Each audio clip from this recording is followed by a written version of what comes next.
옛 어른들은 밥이 곧 하늘이다라는 말을 했습니다. 인간에게 있어서 먹는 것이 그만큼 중요하다는 뜻입니다. 우리 하나님도 우리 먹을 것에 대한 관심이 아주 많으십니다. 그래서 하나님을 위한 강구가 끝나고 인간을 위한 강구가 시작되는 네 번째 강구에서 무엇보다도 먼저 일용할 양식을 위해 기도할 것을 명령하고 있습니다. 그렇지만 사실 우리는 이미 일용할 양식보다도 더 많은 것들을 소유하고 있습니다. 그렇다면 기본적인 먹을 것이 해결된 오늘날에도 이 기도는 유용한 것일까요? 네, 그렇습니다. 아니, 오히려 더 중요해졌습니다. 이 기도가 물질에 대한 우리의 태도를 묻고 있기 때문에 그렇습니다. 우리는 예수님의 많은 비유와 교훈들이 물질에 대한 것임을 알아야 합니다. 부자와 거지 나사로, 그리고 어리석은 부자와 삭개오의 운명을 갈랐던 것은 바로 이 물질에 대한 태도 때문이었습니다. 물질은 만몬이라 불리는 권세를 가지고 있습니다. 우리가 일용할 양식을 주시옵고라는 이 네 번째 강구를 온전히 제대로 드린다면 우리는 모두 바늘길을 통과하는 부자가 될 것입니다. 본문의 일용할 양식은 꼭 필요한 하루분의 양식을 말합니다. 다시 번역하면 오늘 우리에게 필요한 하루분의 양식을 주시옵소서라는 기도입니다. 그런데 과연 우리가 이 기도를 할 자격이 있을까요? 왜냐하면 우리는 너무나 많은 것을 사두고 있지는 않습니까? 그래서 저는 일용할 양식을 주시옵소서라는 간구의 기도가 아니라 일용할 양식으로 만족하게 하옵소서라는 절제의 기도로 들려집니다. 이 기도의 본래 의미를 가장 잘 설명하고 있는 것은 바로 출애굽 당시의 만나의 사건입니다. 이스라엘 백성들은 출애굽 후 광야에서 40년을 보내었습니다. 그 광야에는 그들이 먹고 입을 것들이 충분하지 않았습니다. 그래서 하나님은 하늘로부터 만나와 메추라기를 주셔서 이스라엘 백성들을 먹이셨습니다. 하나님이 만나를 주시는데 각 사람이 먹을 수 있는 딱 하루분의 분량을 주셨습니다. 어떤 사람이 욕심을 내어 그것을 다음날 아침까지 남겨두었더니 냄새가 나고 벌레가 나서 먹지 못하게 되었습니다. 하나님은 한꺼번에 많은 만나를 주실 수도 있었지만 그렇게 하지 않았습니다. 그것은 바로 매일 그날의 물량만의 만나를 주심으로 하나님은 이스라엘 백성들에게 훈련을 시키시려고 하신 것입니다. 세 가지 훈련이 있는데 첫 번째는 매일의 양식을 공급하시는 분이 바로 하나님이심을 깨닫게 하는 훈련입니다. 우리가 먹을 것은 저절로 공짜로 생겨나는 것이 아닙니다. 우리 노력의 결과로만 얻을 수 있는 것 또한 아닙니다. 그것은 전적으로 하나님의 은혜입니다. 이스라엘 백성들이 했던 것은 바가지를 들고 나가서 만나를 퍼오는 일뿐입니다. 오늘날 하늘에서 만나가 내리는 기적이 더 이상 일어나고 있지는 않습니다. 그렇지만 여전히 우리가 먹고 마시는 것은 모두 하나님의 은혜로 이루어지고 있습니다. 한번 생각해 보십시오.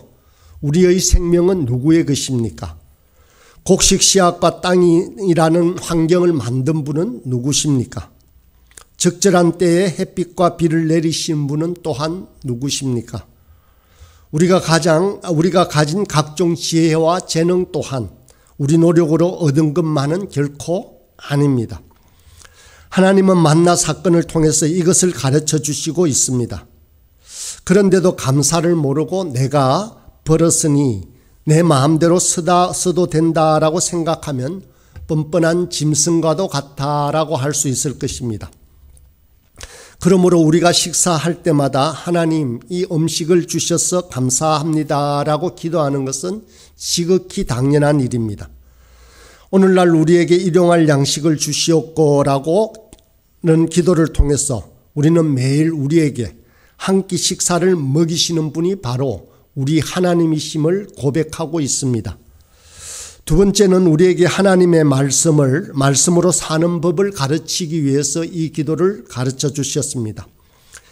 인간은 먹을 것에 대해서 매여 있는 존재들입니다.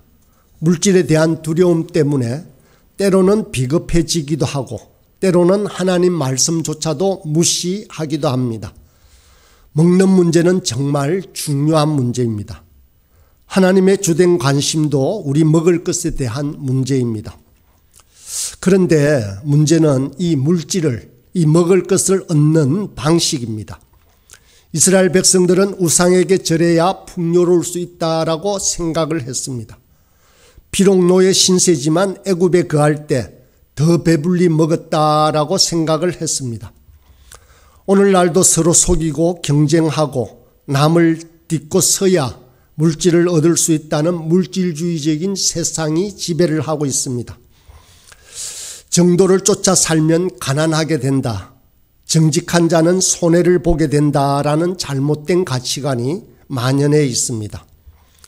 그러나 물질의 주관자는 바로 하나님이십니다. 하나님은 그분의 말씀대로 살려고 하는 자에게 복을 주십니다. 우리는 하나님 말씀과 물질 사이에서 우선순위를 분명히 해야 합니다. 물질은 하나님 밑에 있어야 합니다. 하나님은 시편에서 온유한 자, 주의 복을 받은 자, 의인이 땅을 차지한다라고 분명히 약속하십니다. 하나님 말씀대로 정직하게 살며 이웃을 사랑하며 사는 사람, 말씀대로 기업을 운영하는 사람, 충성된 청지기처럼 최선을 다하는 사람에게 하나님은 필요한 양식을 공급하겠다라고 약속하십니다. 이것은 사소한 문제가 아닙니다. 아주 중요한 영적 투쟁입니다. 영적 투쟁은 곧 가치관 투쟁이라 할 수 있습니다. 물질을 섬겨야 부유하게 된다는 세상의 가치관과 하나님 말씀을 따라 사는 자가 형통하게 된다라고 하는 성경의 가치관의 투쟁입니다. 우리는 세상 가치관을 피할 수는 없습니다. 학교 교육을 통해서 대중매체와 세상 사람들의 입을 통해서 끊임없이 우리 속에 세상 가치관이 주입되고 있습니다. 그래서 피 흘리기까지 싸워야 할 것은 이 가치관과의 싸움입니다. 일용할 양식을 강구하는 기도는 물질을 공급하는 자가 바로 우리 주님이심을 선언하는 선언입니다.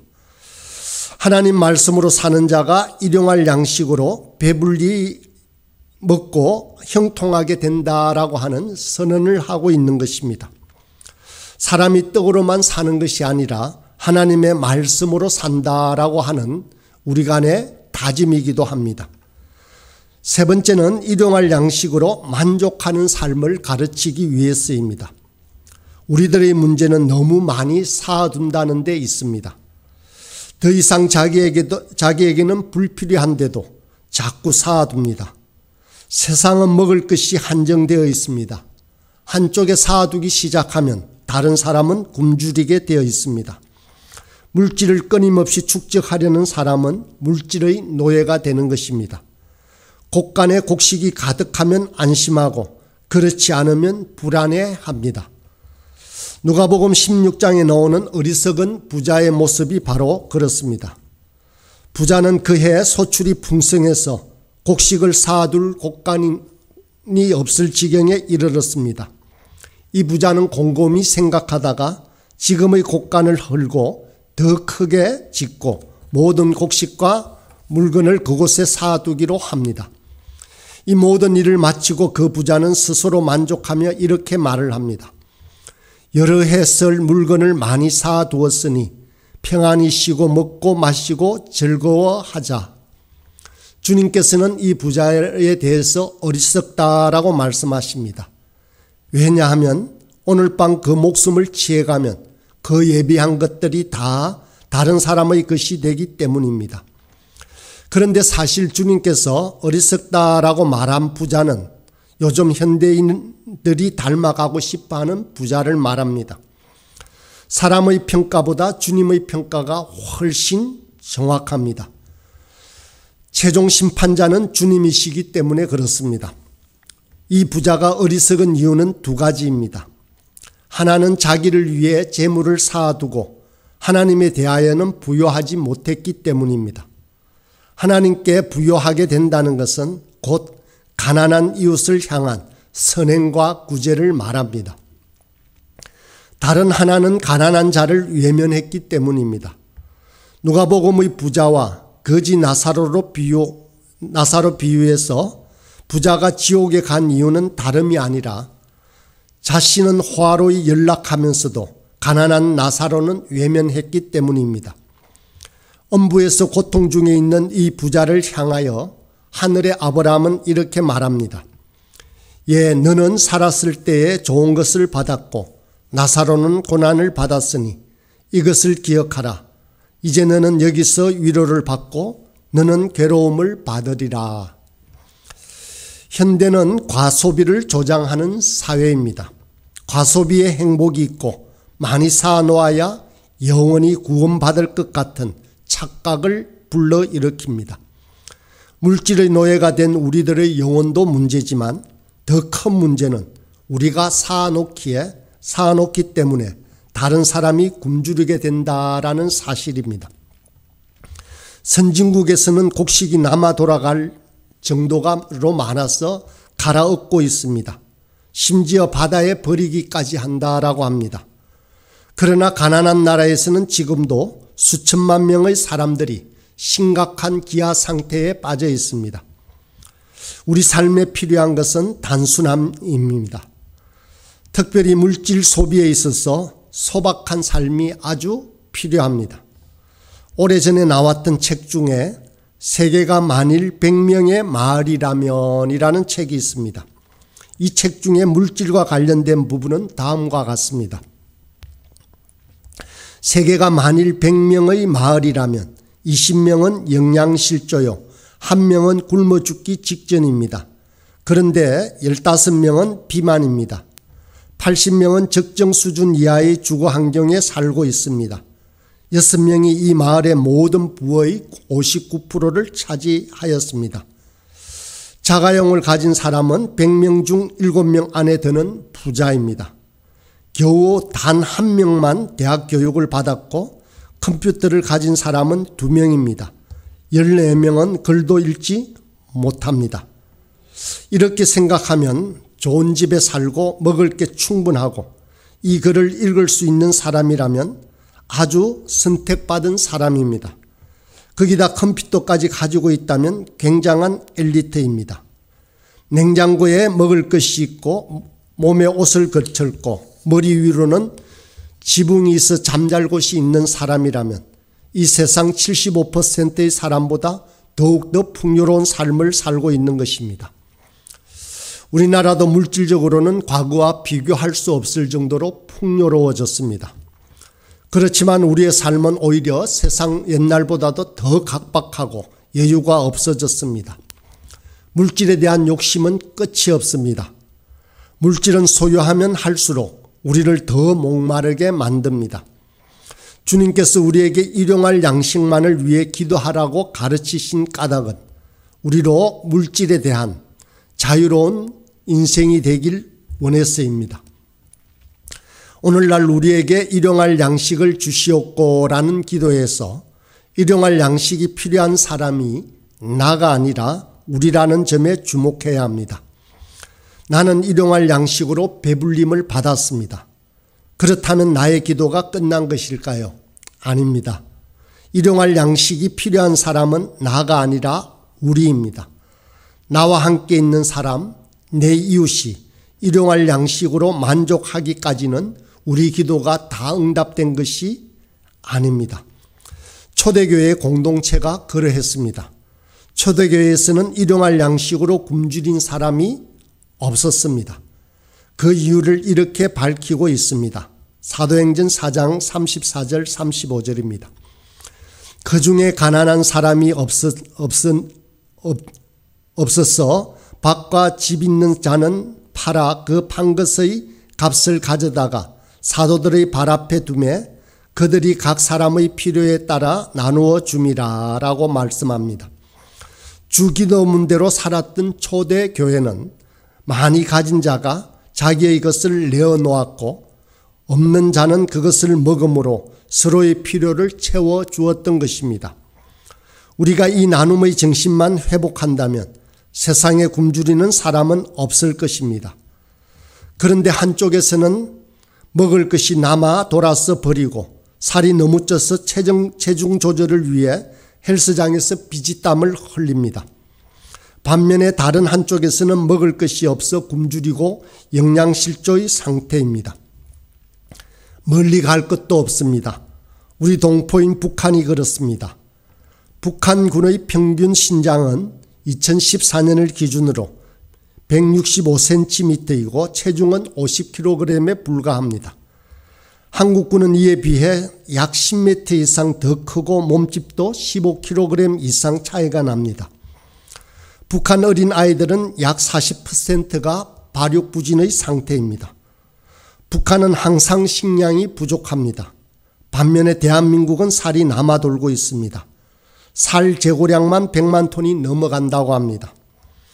우리에게 일용할 양식을 주옵소서라고 기도를 드리면서 우리는 무엇을 생각해야 할까요? 좌우의 이념 문제를 떠나서 예수님을 믿고 있는 우리 신앙인들은 어떤 생각을 하는 것이 마땅할까요? 주님께서는 우리에게 부지런히 이웃을 살피라고 명령하십니다. 주는 것이 받는 것보다 복이 있다라고 말씀하십니다. 사람들로부터 꾸지 않고 꾸어줄 수 있는 인생이 복이 있습니다. 우리가 하나님의 대리자가 되어 다른 사람의 일용할 양식을 채울 수 있다면 그것은 정말 큰 영광일 것입니다. 하나님께서는 하나님 자신을 대신하여 다른 사람의 일용할 양식을 채워줄 사람을 찾고 계십니다. 이것이 복의 근원이 되고 복의 통로가 되는 사람의 모습입니다. 우리는 하나님께 물질의 복을 달라고 열심히 기도해야 합니다. 물질의 복을 얻기 위해서도 부지런한 삶도 살아야 합니다. 그러나 그 목적은 하나님과 다른 사람들을 위해 열심히 쓰고 그들의 일용할 양식을 채워주는 것이 되어야 할 것입니다. 오늘날 우리에게 일용할 양식을 주옵소서라는 기도의 맛을 제대로 느낄 수 있는 사람은 마태복음 6장 33절처럼 먼저 그의 나라와 그의 의를 구하는 사람들입니다. 하나님은 이런 사람들에게 모든 먹을 것과 입을 것을 주시겠다고 분명하게 약속하셨습니다. 하나님은 우리를 돕기를 원하십니다. 그렇지만 하나님도 우리를 도울 기회를 찾기가 쉽지 않습니다. 왜냐하면 우리가 이미 모든 것을 다 저축해 놓았기 때문입니다. 그래서 하나님이 개입할 틈을 주지 않고 있습니다. 하나님의 은혜는 광야라는 현장에서 체험할 수 있습니다. 오직 하나님만 바라는 자에게 하나님은 자신을 나타내 보여주십니다. 사실 일용할 양식을 구하는 삶이 더 풍요롭습니다. 날마다 살아계신 하나님과 동행하는 은혜를 맛보기 때문입니다. 부디 오늘 하루도 주님과 동행하며 매일매일 일용할 양식의 은혜를 맛보는 저와 여러분이 되길 소망합니다. 함께 기도하겠습니다. 자비하신 우리 아버지, 일용할 양식을 구하기에 우리가 쌓아놓은 것들이 이미 너무 많습니다. 주님께서 우리에게 허락하신 풍성함은 일용할 양식을 필요로 하는 다른 형제들을 도우라는 주님의 뜻인 줄을 깨닫습니다. 주님, 우리로 하여금 함께 나누고 서로 돕는 사랑을 알게 하옵소서. 필요치 않은 것들은 버릴 줄 아는 비움을 알게 하옵소서. 물질에 매이지 않는 단순하고 겸손한 삶과 자족함을 배우게 하옵소서. 예수님의 이름으로 기도드립니다. 아멘.